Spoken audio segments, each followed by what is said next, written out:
ನಿಜ ನಿಜ. ಯಾವುದಾದ್ರೂ ಒಂದು ಸೀನಲ್ಲಿ ಆಕ್ಚುಲಿ ಕೇಳಿದ್ರೆ ಕ್ಲೈಮ್ಯಾಕ್ಸ್ ಸೀನು ಸಿಂಗಲ್ ಟೇಕಲ್ಲಿ ಏನೋ ತಗೊಂಡಿದ್ರು ಅಂತ. ಹೌದು 100%. ಓ ಕ್ಲೈಮ್ಯಾಕ್ಸ್ ಒಂದೇ ಅಲ್ಲ ಮ್ಯಾಮ್, ಆಲ್ಮೋಸ್ಟ್ ನಾನು ಹೇಳಿ ಸರ್ ಹೆಂಗೆ ಸರ್ ನೀವು ಫಸ್ಟ್ ಏನಾದ್ರು ಸ್ಕ್ರಿಪ್ಟ್ ಕೊಟ್ಟು ಕಳಿಸ್ಬಿಡ್ತೀವಿ. ಇಲ್ಲ ನನಗೂ ಅದೇ ಶಾಕ್, ನಾನು ಅದೇ ಕೇಳ್ತಿರ್ತೀನಿ ಎಲ್ಲಿ ಏನು ಪ್ರಿಪೇರ್ ಆಗ್ಬಿಟ್ಟು ಬಂದೆ ಏನು.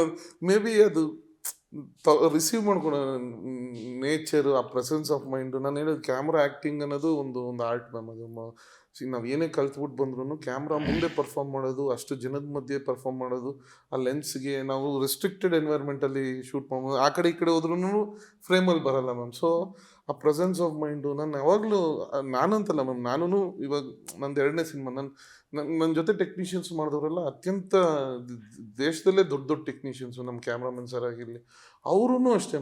They were all surprised and they were all amazed by the presence. ನಾನು ಅದೇ ಡೆಫಿನೆಟ್ಲಿ ಒಂದು ದೊಡ್ಡ ಗಿಫ್ಟ್ ಮ್ಯಾಮ್ ಆ್ಯಕ್ಚುಲಿ ಈ ಟೈಮಲ್ಲಿ ಈ ಥರ ಒಂದು ಆ್ಯಕ್ಟರ್ ಸಿಗೋದು. ಎಸ್ ಸಾರಿ ಸರ್, ಗಿಫ್ಟ್ ಅಂತೆಲ್ಲ ಹೇಳ್ತಿದ್ದೀರ. ಆ್ಯಂಡ್ ನಿಮ್ಮ ಅಭಿಮಾನಿಗಳು, ಚಿತ್ರ ನೋಡಿದಂಥ ಪ್ರೇಕ್ಷಕರು ಕೂಡ ವೆರಿ ಪಾಸಿಟಿವ್ ರೆಸ್ಪಾನ್ಸ್ನ ಕೊಡ್ತಿದ್ದಾರೆ. ಸೊ ಅವ್ರಿಗೆಲ್ಲ ಏನು ಹೇಳಕ್ಕೆ ಇಷ್ಟಪಡ್ತೀರಾ? ಆ್ಯಂಡ್ ಇನ್ನೊಂದು ವಾಟ್ ನೆಕ್ಸ್ಟ್ ಅಂತ ಎಲ್ಲರ ತಲೆಯಲ್ಲಿರುತ್ತೆ, ನಿಮಗೂ ಬಹಳ ಜವಾಬ್ದಾರಿ ಇದೆ ಸರ್ ಇನ್ಮೇಲೆ. ಸೊ ಎಲ್ಲರಿಗೂ ಏನು ಹೇಳಕ್ಕೆ ಇಷ್ಟಪಡ್ತೀರಿ ಸರ್? ಮೊದಲನೇದಾಗಿ ತುಂಬ ಧನ್ಯವಾದ ಹೇಳಬೇಕು ನಾನು. ಅಂದರೆ ಇಷ್ಟು ಕಷ್ಟಪಡೋದು ಒಂದು ಕಡೆ, ಅದಕ್ಕೆ ತಕ್ಕಂತೆ ಪ್ರೀತಿ ಕೊಡೋದು ಇನ್ನೊಂದು ಕಡೆ. ಅಷ್ಟು ದೊಡ್ಡ ಮನಸ್ಸಿರುವಂಥ ಪ್ರೇಕ್ಷಕರು.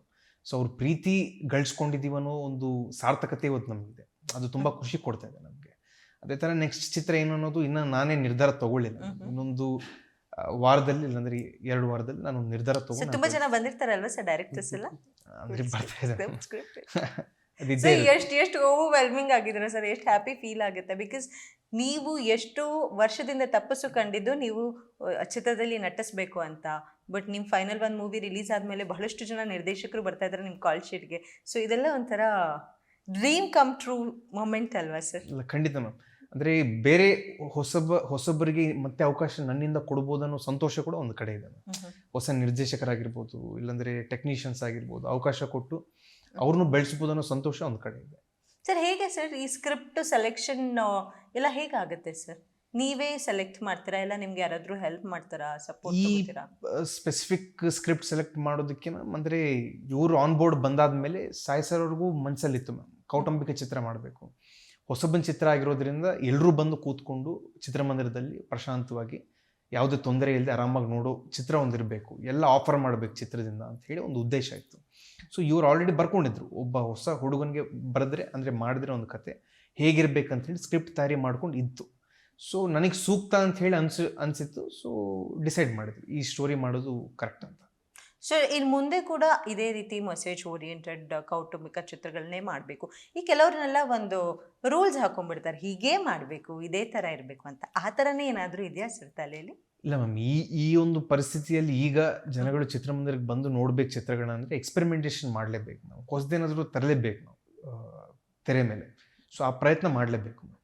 ಸರಿ, ಕ್ಯಾಟರಿಂಗ್ ಟು ಕರ್ನಾಟಕ, ಈ ಕರ್ನಾಟಕ ಆಡಿಯನ್ಸು ಇಲ್ಲ ಕನ್ನಡ ಆಡಿಯನ್ಸು ಟೇಸ್ಟ್ ಒಂಥರ, ತೆಲುಗು ಆಡಿಯನ್ಸ್ ಟೇಸ್ಟ್ ಏನೋ ಒಂಥರ. ಸೊ ನೀವು ಇಬ್ಬರನ್ನು ಕಾನ್ಸಂಟ್ರೇಟ್ ಮಾಡಿದ್ದೀರಾ ಚಿತ್ರನ ಸರ್, ಹೇಗೆ ಸರ್? ಮ್ಯಾಮ್ ಅದೇ ಎಮೋಷನ್ಸ್ ಅನ್ನೋದಕ್ಕೆ, ನಮ್ಮ ಎಮೋಷನ್ಸ್ ರಿಲೇಟಬಲ್ ಎಮೋಷನ್ಸ್ ಇದ್ದಾಗ ಲ್ಯಾಂಗ್ವೇಜು, ರೀಜನ್ನು, ಲೊಕೇಶನ್ನು ಇದು ಮ್ಯಾಟ್ರ್ ಆಗಲ್ಲ ಮ್ಯಾಮ್. ನಮಗೆ ರವಿ ಸರ್ ಥರ ಒಬ್ಬರು ಲೆಜೆಂಡ್ ನಮ್ಮ ಜೊತೆಗಿದ್ದಾಗ ಅವ್ರ ಪ್ರೆಸೆನ್ಸ್ ಆಗಲಿ, ಅವರ ತೊಡಸ್ಕೊಂಡಿರೋ ರೀತಿ ಆಗಲಿ, ಈ ಸಿನಿಮಾಗೆ ಅವರು ಸಪೋರ್ಟ್ ಮಾಡಿರೋ ರೀತಿ, ಅದೆಲ್ಲ ಇದ್ದಾಗ ಆಟೋಮೆಟಿಕಲಿ ಇಲ್ಲಿ ನಮಗೆ ಇದ್ರ ಬಗ್ಗೆ ಟೆನ್ಷನ್ ಜಾಸ್ತಿ ಇರಲಿಲ್ಲ. ಆಮೇಲೆ ಎಮೋಷನ್ಸು ಫಾದರ್ ಆ್ಯಂಡ್ ಸನ್ನು ಅಥವಾ ಈ ಥರ ನಮ್ಮ ಮನೇಲಿ ನಡೆಯೋ ಎಮೋಷನ್ಸ್ ಆಗಿರೋದ್ರಿಂದ ಯಾವುದೇ ಲ್ಯಾಂಗ್ವೇಜಲ್ಲಿ ವರ್ಕ್ ಆಗುತ್ತೆ ಅಂತಲೇ ನಂಬಿಕೆ ಇತ್ತು. ಏನು ಸರ್, ಹ್ಯೂಜ್ ಸ್ಟಾರ್ ಕಾಸ್ಟ್, ಓ ಮೈ ಗಾಡ್. ಆ ವಿಷಯದಲ್ಲಿ ಲಕ್ಕಿ ಮ್ಯಾಮ್. ಆ್ಯಕ್ಚುಲಿ ಹೆಂಗೆ ಒಪ್ಸಿದ್ರಿ? ಹಂಗೆ ಒಪ್ಕೊಂಡ್ಬಿಟ್ರೆ? ಇಲ್ಲ, ಅದೇ ಮ್ಯಾಮ್, ಅಂದರೆ ಎಲ್ರೂ ನನ್ನ ಪ್ರಕಾರ they are all in search are wanting to do a nice role. ಸಬ್ಜೆಕ್ಟಲ್ಲಿ ಆ ಸ್ಪೇಸ್ ಅವ್ರಿಗಿದ್ದಾಗ ಡೆಫಿನೆಟ್ಲಿ ಅವರ 100% ಅವರು ತೊಗೊಂಬರ್ತಾರೆ ಮ್ಯಾಮ್. ಸೊ ನಮಗೆ ಆ ವಿಷಯದಲ್ಲಿ we were very lucky. Genelia ma'am ಆಗಲಿ, ರವಿ ಸರ್ ಆಗಲಿ, ಲೀಲಾ ಆಗಲಿ, ರಾವ್ ರಮೇಶ್ ಸರ್ ಆಗಲಿ, ಇವರೆಲ್ಲ ಬಂದು ನಾವು ಬರ್ದಿರೋದಕ್ಕಿಂತ ಅವರು ಇನ್ನೊಂದು ಲೆವೆಲ್ಗೆ ಎಲಿವೇಟ್ ಮಾಡಿದ್ದು ತುಂಬ ಖುಷಿ ಆಗುತ್ತೆ. ಅವರ ಪಾತ್ರಗಳಿಗೂ ಕೂಡ ಅಷ್ಟೇ ಪ್ರಾಮುಖ್ಯತೆ ಕೊಡಬೇಕಾಗುತ್ತೆ, ತುಂಬ ಬ್ಯಾಲೆನ್ಸ್ಡ್ ಆಗಿ ಮಾಡಬೇಕಾಗುತ್ತೆ. ಸೊ ಆ ಜವಾಬ್ದಾರಿ ಹೇಗಿತ್ತು ಸರ್? ಕಥೆಲ್ಲೇ ಇತ್ತು ಮ್ಯಾಮ್, ಅದನ್ನು ಏನು ಸ್ಪೆಷಲ್ ಎಫರ್ಟ್ ಏನು ಹಾಕಲಿಲ್ಲ. ಸೊ ಕಥೆಯಲ್ಲೇ ಅದೆಲ್ಲ ಇದ್ದಿದ್ರಿಂದ ಕತೆ ಡಿಮಾಂಡ್ ಅಂತೀರಿ. 100%. ಆಮೇಲೆ ಅವ್ರು ಬಂದಾಗ ಅವ್ರು ಆ ಸೀನ್ ತಗೊಂಡು ಅದನ್ನ ಎಲಿವೇಟ್ ಮಾಡ್ತಿದ್ದ ರೀತಿಯಿಂದ ಇನ್ನೂ ಖುಷಿ ಆಗ್ತಿತ್ತು ಮ್ಯಾಮ್. ಓಕೆ ಸರ್, ಒಂದು ಪ್ರಶ್ನೆ, ಈ ಜನಲಿ ಅವರೇ ಬೇಕು ಅನ್ನೋದು ಹೇಗೆ ಬಂತು ತಲೆ?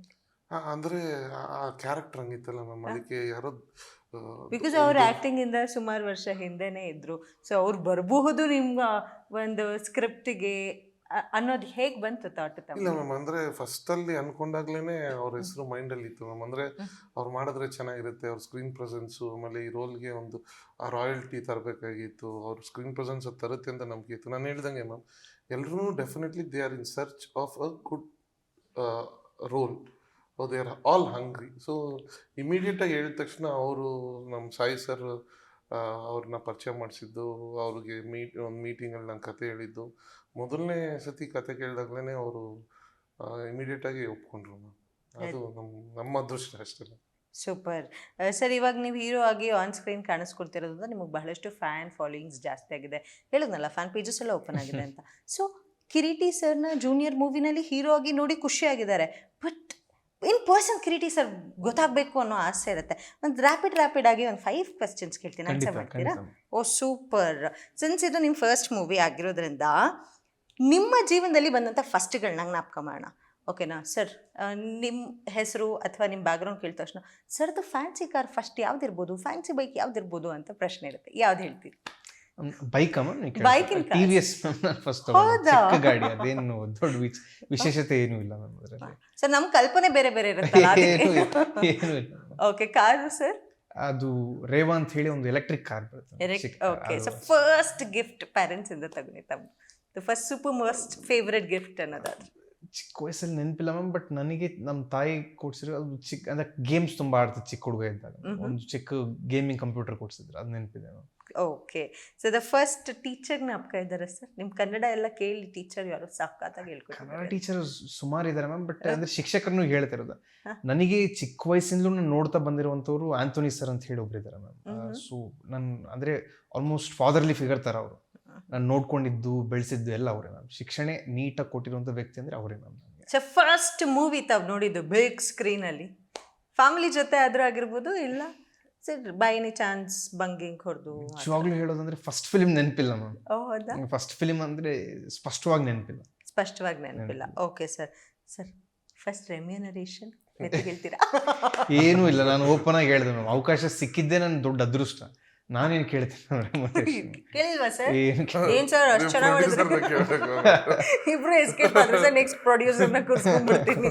ಓಕೆ, ಸೊ ಹಾಗೆ ಸೊ ಫೇವ್ರೆಟ್ಸ್ ಬಗ್ಗೆ ಮಾತಾಡೋಣ. ಸೊ ಫೇವ್ರೆಟ್ ಫುಡ್ ಕಿರೀಟಿ ಸರ್ಗೆ ಯಾವ್ದು? ಬಿರಿಯಾನಿ ಇಷ್ಟ. Biryani, chicken, mutton? Chicken biryani. Okay, childhood memory, favourite childhood memory? ಅಂದ್ರೆ ತುಂಬಾ ಆನ್ಯುವಲ್ ಡೇಸ್ಗೆ ಡ್ಯಾನ್ಸ್ ಮಾಡ್ತಾ ಇದ್ದೆ ಮ್ಯಾಮ್. ಸೊ ಅವೆಲ್ಲ ಒಳ್ಳೆ ಮೆಮೊರೀಸ್ ಮ್ಯಾಮ್. ಹೊಡಿ ಮಗ ಸಾಂಗ್ ಸಖತ ಮಾಡ್ತಿದ್ದಂತಲ್ಲ ಸರ್? ಓಕೆ ಸರ್, ತೆಲುಗಲ್ಲಿ ಯಾವ್ದಾದ್ರು ಹಾಡಿಗೆ ಡ್ಯಾನ್ಸ್ ಮಾಡಿದ್ದೀರಾ ಸರ್ ಜೂನಿಯರ್ NTR ಸರ್ದು? NTR ಸರ್ ಅವ್ರದ್ದು PUC ಅಲ್ಲಿ ಇದ್ದಾಗ ಮಾಡಿದ್ದೆ ಮ್ಯಾಮ್. ಮತ್ತೆ ಚಿರಂಜೀವಿ ಸರ್ ಅವ್ರದ್ದು ಸ್ಟಾಲಿನಲ್ಲಿ ಒಂದು ಹಾಡು ಇರುತ್ತೆ ಮ್ಯಾಮ್, ಅದು ಚಿಕ್ಕ ಹುಡುಗ ಇದ್ದಾಗ ಅದು ಮಾಡಿದ್ದೆ, ಅದು ಒಳ್ಳೆ ನೆನಪಿದೆ. ಸರಿ, ಈಗ ಸಣ್ಣ ನಮ್ಮ ಮನೇಲೆಲ್ಲ ಹೆಂಗ್ ಗೊತ್ತಾ ಸರ್, ಯಾರಾದ್ರೂ ಗೆಸ್ಟ್ ಬಂತು ಅಂದ್ರೆ ನನ್ನ ಮಗಳು ಸಖತ್ತಾಗಿ ಆಡ್ತಾಳೆ ಅಂತ ಹಾಡಿಸ್ತಾ ಇದ್ರು. ನಿಮ್ಗೆ ಡ್ಯಾನ್ಸ್ ಏನಾದ್ರು ಮಾಡಿಸ್ತಿದ್ರ? ತುಂಬಾ ಹೌದಾ ಸರ್? ಗೆಸ್ಟ್ ಯಾರೇ ಬಂದ್ರು ನಮ್ಮ ಮಗ ಡ್ಯಾನ್ಸ್ ಮಾಡ್ತಾನೆ ನೋಡಿ ಅಂತ ಹೇಳಿ ಹಾಕ್ಸೋರು. ಹೌದಾ? ಯಾವ್ದು ಸರ್ ಕಾಮನ್ ಸಾಂಗ್ ಅವಾಗ? ಮ್ಯಾಮ್ ಯಕರಾಜರಾಣಿ ಅಂತ ಹೇಳಿ ಜಾಕಿಲ್ ಹಾಡಿರುತ್ತೆ ಮ್ಯಾಮ್, ಅದು.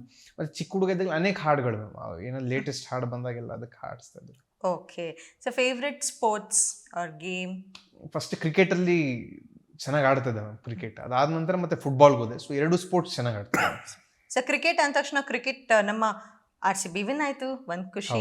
ಸೊ ಮೀಟ್ ಮಾಡಿದ್ರ ಸರ್ ಯಾರಾದ್ರು RCB ಕ್ರಿಕೆಟರ್ಸ್? ಇವತ್ತುವರೆಗೂ ಯಾರು ಮೀಟ್ ಆಗಲಿಲ್ಲ ಮ್ಯಾಮ್, ಆಗಿಲ್ಲ, ಅವಕಾಶ ಸಿಗಲಿಲ್ಲ.